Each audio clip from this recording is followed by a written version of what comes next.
¿Alguna vez te has preguntado cuál fue el primer exorcismo realizado en América? ¿Dónde y cómo fue que sucedió?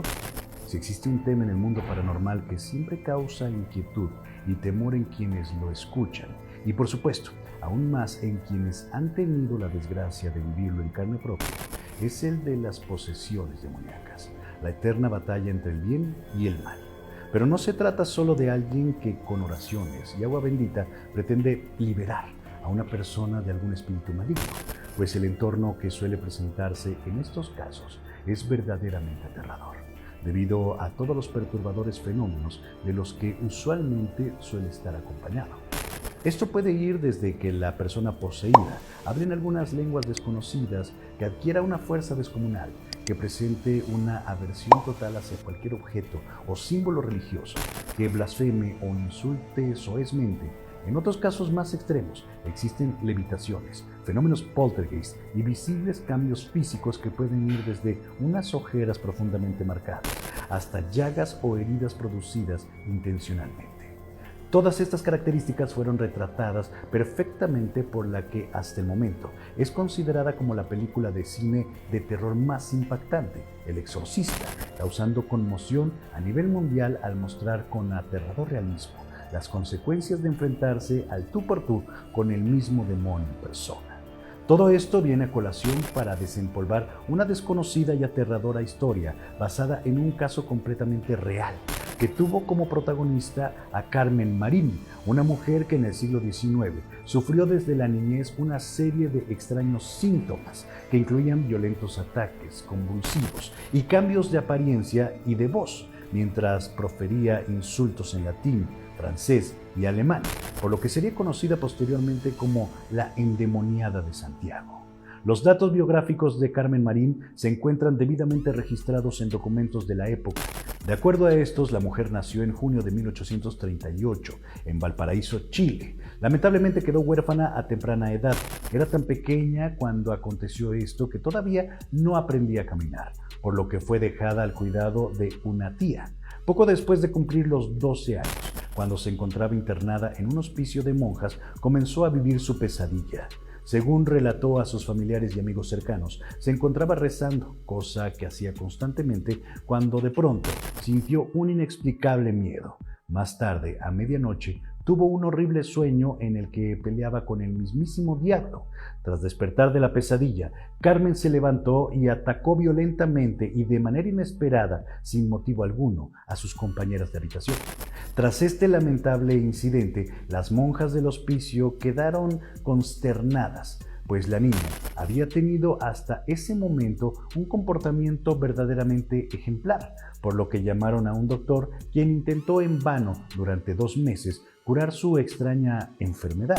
Al ver esta situación, las religiosas decidieron entonces devolver a Carmen al cuidado de su tía, quien después de un tiempo, sin embargo, la dejó a cargo de su hermano. Pero resulta que la supuesta enfermedad de Carmen Marín solo empeoró con el tiempo. Fue tratada sin resultados positivos por médicos, brujos y adivinos, siendo trasladada después al hospital de Valparaíso. Ahí, después de 1 año de tratamiento, intentó quitarse la vida sin conseguirlo, por fortuna. Después de recibir toda clase de tratamientos, la joven terminó viviendo en el hospicio de las Hermanas de la Caridad de Santiago, donde compartía habitación con un niño enfermo, a quienes sus padres hacían recitar de manera regular el Evangelio de San Juan. Según testimonios de los encargados del lugar, cada vez que el niño recitaba ese evangelio, los ataques de Carmen Marín desaparecían como por arte de magia.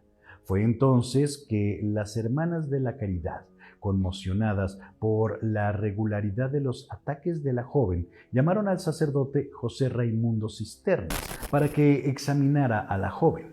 El religioso, en una carta que envió al arzobispo, reconoció que en un principio asoció las historias que se contaban de Carmen Marín a una enfermedad psiquiátrica y que incluso llegó a burlarse de quienes creían en posesiones demoníacas. Sin embargo, tras visitarla por primera vez y presenciar uno de sus ataques, el padre Cisternas cambió de opinión y reconoció que era necesario estudiar a fondo el caso y convocar a doctores y religiosos para que descartaran o avalaran con su experiencia si se trataba o no de un caso verdadero de posesión diabólica.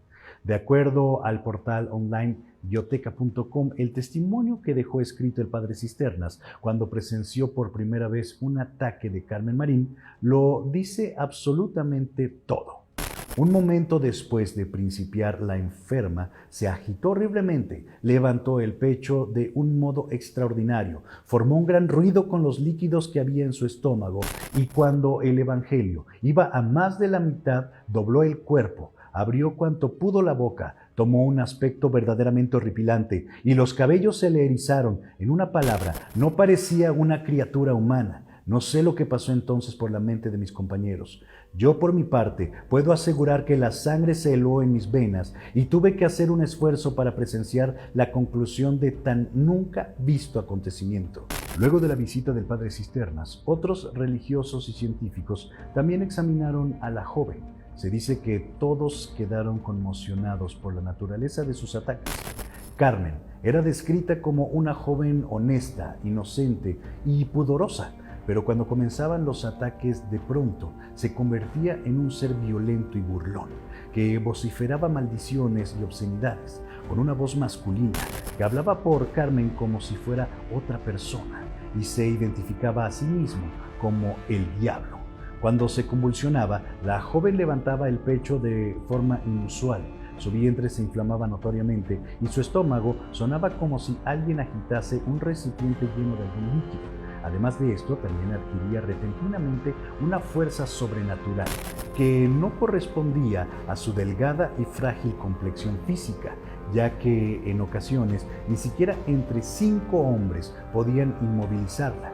Los testimonios afirman que era capaz de ver lo que se hacía en su presencia. Incluso, aunque ella estuviera de espaldas, también comprendía y hablaba perfectamente diversos idiomas y respondía con rapidez y con exactitud las preguntas que se le formulaban.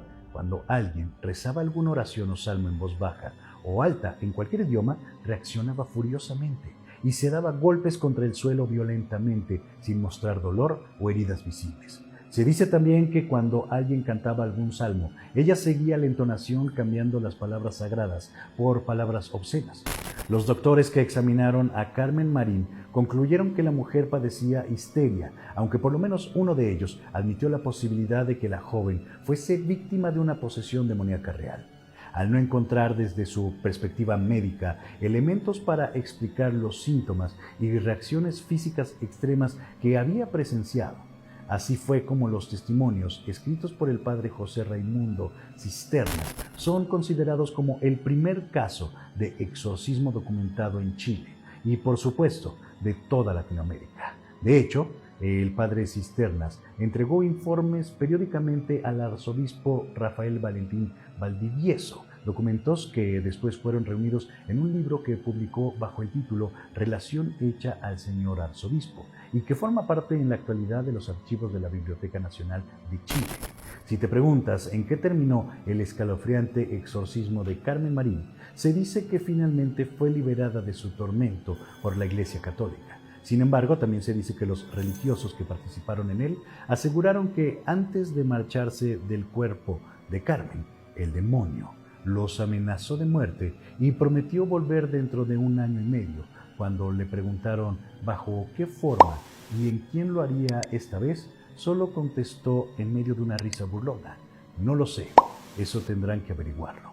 Ahora ya conoces el primer exorcismo que se practicó en América. ¿Conoces algún otro caso o has llegado a presenciar alguno? Yo soy Alberto del Arco. Hasta pronto.